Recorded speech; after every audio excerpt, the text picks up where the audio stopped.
Good evening, my friends. This is Paul, and tonight I'll be reviewing for you Kirby and the Forgotten Land Switch 2 Edition plus Starcrossed World on the, you guessed it, the Switch 2. I was initially a bit worried about this expansion because I had heard really bad things about Super Mario Party Jamboree's Switch 2 Edition. Such bad things, in fact, I didn't even bother renting it, which is saying a lot considering how much I love the base game. Thankfully, this turned out to be far better, but as someone who's only a selective Kirby fan, and if my Kirby's Dream Land 3 review comments are anything to go by, someone who can be quite harsh toward fan-favorite Kirby games, would this be enough to still make this my favorite Kirby game, as Forgotten Land was number 6 on my Best Games of 2022 video? Well, for starters, let's get the Switch 2 edition out of the way. Across the board, all of the stages now run at 60 frames per second at a much better resolution. One of the biggest things that I complained about in my original review is that when the enemies were too far away or if something was going on in the background, they'd move at very low frame rates so that the immediate vicinity would still be able to look as great as it did. Now, everything runs smoothly even when it's in the background. I could think of only one stage when there was still slowdown, and it was one of the new stages that was added with this expansion. Now, things that are too far away still feel a bit blurry, but something tells me that that was probably an artistic decision, so I'm not going to hold it too much against them. That's about it as far as the main game. Now let's look at the Starcrossed World portion of it. You have to beat World 1 in order to access it, but once you do, a new cutscene plays that shows a meteor crashing to the Earth, and then you'll go to investigate that meteor, and suddenly you'll have meteor-infested retakes of existing levels. There are 2 remakes per world, and I feel like they chose the best levels to remix, as you take some of the absolute highlights of the entire game, and now you get a whole alternate version where you can view the levels completely differently. Essentially what happens are there are these crystals that you press, and these will cause more crystallized platforms to appear. And you'll just keep transforming the level and making these new paths as you go along and play it like another Kirby in the Forgotten Land level. I never thought I'd say that 3 years later. In the main game, you'd have to collect Waddle Dees as your reward for exploration and how you would progress. This time you collect Starries, which are functionally the exact same thing, they just make a different sound than the Waddle Dees and they look different. And you get them pretty much the same way. You can find some that are just lying around in the level, but then there are others where you have to be a bit more creative, and just like in the base game, the game often does not tell you what you need to do to get these hidden Starries until after you beat the level. And then even then, sometimes there are 2 hidden objectives, and they won't tell you what the second one is until you've already gotten the first one, so the game is essentially arbitrarily lengthening the backtracking time, just like the main game did, so apparently they haven't learned much in the past 3 years. That being said, there are only 12 of these new levels, and to be fair, I did not go ahead and replay the entirety of Forgotten Land, but I did replay all of the levels that these remakes were based on so that I could get a gauge of how different they were, and it is quite radical how much some of these levels have been transformed, but it also reminded me of how much I loved Forgotten Land in the first place.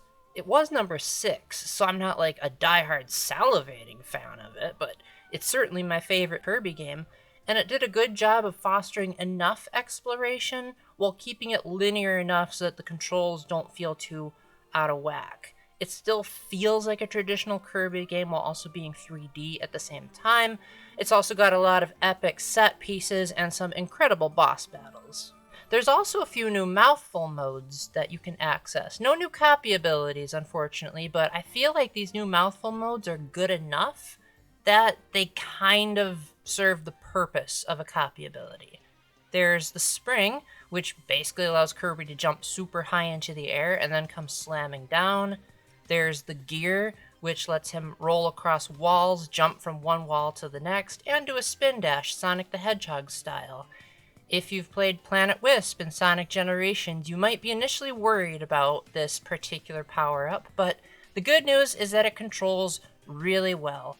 So I think as long as you're paying attention when the tutorial prompts come up, you should have significantly less trouble than that nightmarish level in Sonic Generations. And then there's the sign, which doesn't show up until a bit later in the Starcrossed World campaign, but it's essentially like the arch where you would fly through the air, but this time you just slide on the ground. And you can spin into enemies to make yourself go faster, and you'll also jump over gaps. And it's kind of like the slide challenges in Super Mario 64, but in a good way, because it controls significantly better than that game did, although I missed Charles Martinet's "Wahs" during those levels. And then once you collect enough starries, I don't know if there's a certain number the game gives you, because once I beat all the levels and just did a minimalist run where I tried to find them but didn't stress over trying to find every single one of them, Elfilin just said, okay, let's go to the volcano and check on the meteorite. And I was like, okay, guess I got enough starries then. So I think as long as you're exploring relatively well, you don't have to be too concerned about replaying these levels too many times. And then you get a final boss, which is honestly pretty darn incredible, but also pretty easy. It only took me 3 tries to beat this boss, which is significantly less than it took me to beat the main boss of the original campaign. So my guess as to why it's easier is because you can play this pretty early on in the game before you face the final boss. So I think they figured, let's not completely ruin it for players that are picking this up for the very first time and haven't even played the original. But it was still a blast. It still had amazing attack patterns and a great design. It had a bit of an anticlimactic finisher with a credits theme that still wasn't sung in English. Like, you had 3 years, HAL Laboratory, you still couldn't do it. And there was just the general feeling as I was going through this that this is great for people that already love Forgotten Land, now just running and looking a lot better and having some new levels, new enemies, which the new enemies aren't really that special. They just take slightly more hits and they have crystals on their heads. This isn't going to change your mind about Forgotten Land if you already didn't like it. As I was going through, I kept thinking of little nitpicks that bothered me the first time around, but I didn't necessarily bring up in my review because I guess I forgot. But little things like maybe you missed a collectible and you want to go back to try to search for it, but if you try to, there's an invisible wall that prevents you from returning to the previous area. Sometimes, if you use a Mouthful ability, there's a blue warp star that lets you go back to that challenge. Why isn't that in this game? I complained that the original soundtrack wasn't fully orchestrated, and that is still, unfortunately, the case. So think to yourself, how much of a diehard Kirby fan are you? Are you the type that just wants more Forgotten Land and you don't particularly care about the game being fixed besides the performance and graphics? Then this is probably for you. But if you're like me, where you're more of a casual Kirby fan, I think this is more so a good rental. Because here's how it works. Since this is technically DLC for the original game that's just locked behind a new console, you have to pay $20 if you already own Forgotten Land, but you have to pay $80 if you don't. Which, that is absolutely insane. A Kirby game costing the same as Mario Kart World doesn't feel like that. It has too many little niggling annoyances that no one else probably complains about, but I do as a very passive Kirby fan. And I just think it's better off if you just rent the game from GameFly. You get the entire experience on the card. It's not a key card. Heck, it doesn't even have a day 1 patch as of the time I'm recording this. You can just jump right in and do it.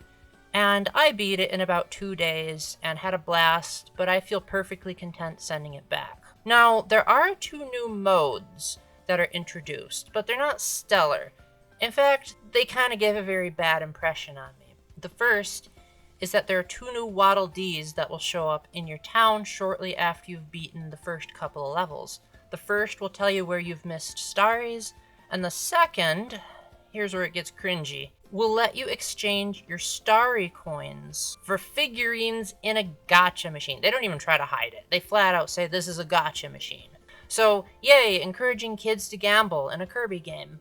Now, to be fair, the original game had this problem as well, where it would have a gacha machine that would let you draw random figurines, and you also had a chance of getting figurines that you already had, but you could also get figurines in the main levels, but it's not always clear what are exclusive to the gacha machine. I didn't even bother trying it, but I felt like that was the biggest disappointment of this entire pack, was you have an entire new currency to collect throughout these levels that's different from the regular coins, but all they do is activate a gacha machine.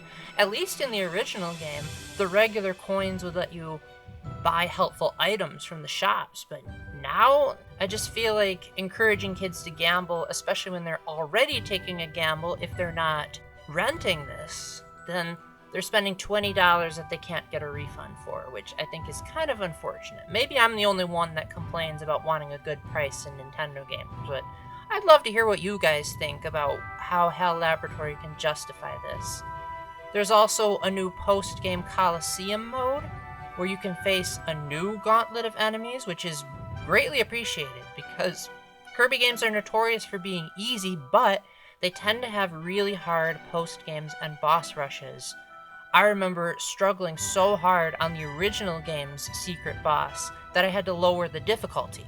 In a Kirby game, you know that it's hard when you do that. And from what I've been told, this is even harder than that one, which kind of worries me a bit. So I'm looking forward to trying that to pass out the time before the next great games come out. But I stand by my wish that I think you should rent this. This doesn't feel like the kind of game you should flat out buy, unless if you're just an absolute sucker for Kirby, especially Kirby and the Forgotten Land. But even then, there's not too much new content. There's only 12 new levels, and the main game is spruced up here and there, but it was not unplayable in the original version. It just ran slightly worse. So if frame rate is a big deal for you, I think $20 is a bit too expensive if that's all you're looking for. I think $20 is an okay price for the amount of content you're getting, especially for the very cool visuals that the crystals and the new boss give you, but at the same time it's also very short. I personally feel like I made the right call by renting it. So just ask yourself how much of a Kirby fan you are, and there's my answer. So with that, thank you very much for watching, my friends. Let me know down in the comment section if there was anything I missed, and if you like Kirby games, and if you also feel like I've been unfairly treated in my comment sections for Kirby reviews in the past, I hope you all have a wonderful day, and remember to keep the faith, stay epic, and God bless. Bye!